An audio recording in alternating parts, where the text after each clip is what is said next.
Hello everybody. So today we are going to start with the second part of business studies of class 12. So today we are going to start with chapter number 9, that is financial management. सबसे पहले हम बात करते हैं what is finance. अगर हम finance की बात करें तो फाइनेंस मतलब होता है मनी.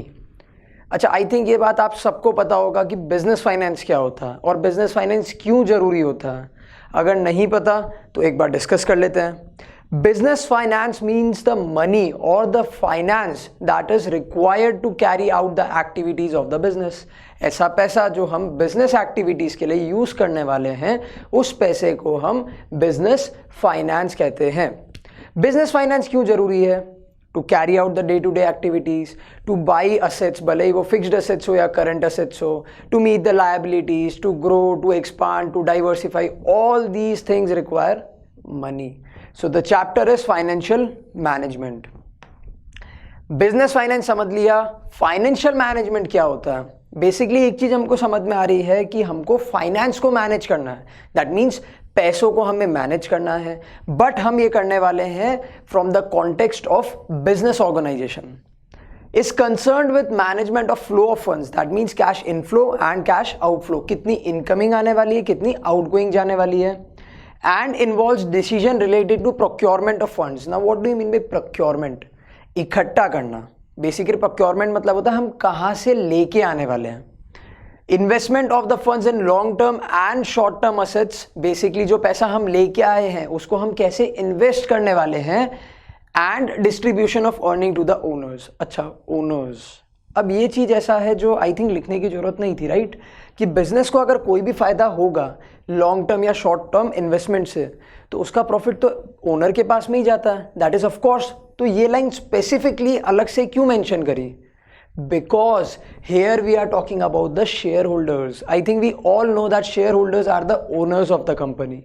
तो हम यहाँ पे क्या पढ़ा हमने फाइनेंशियल मैनेजमेंट के बारे में?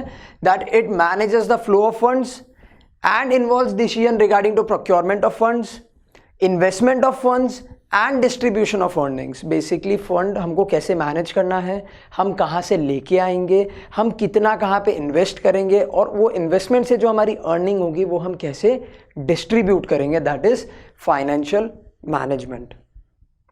For optimum procurement, different sources of finances are compared in terms of their cost and associated risk.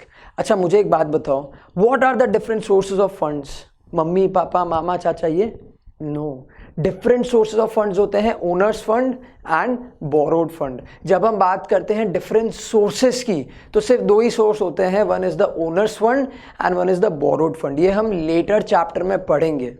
तो फाइनेंशियल मैनेजमेंट का एक और कंसेप्ट क्या हुआ कि हम लोग यहाँ पे अलग अलग सोर्सेस को स्टडी करेंगे.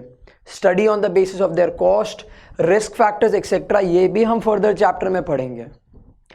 Thus, good financial management aims at mobilization of funds and at a lower cost and deployment of these funds in the profitable activities. Basically, financial management को अगर मैं जो short में explain करना हो तो how will I explain?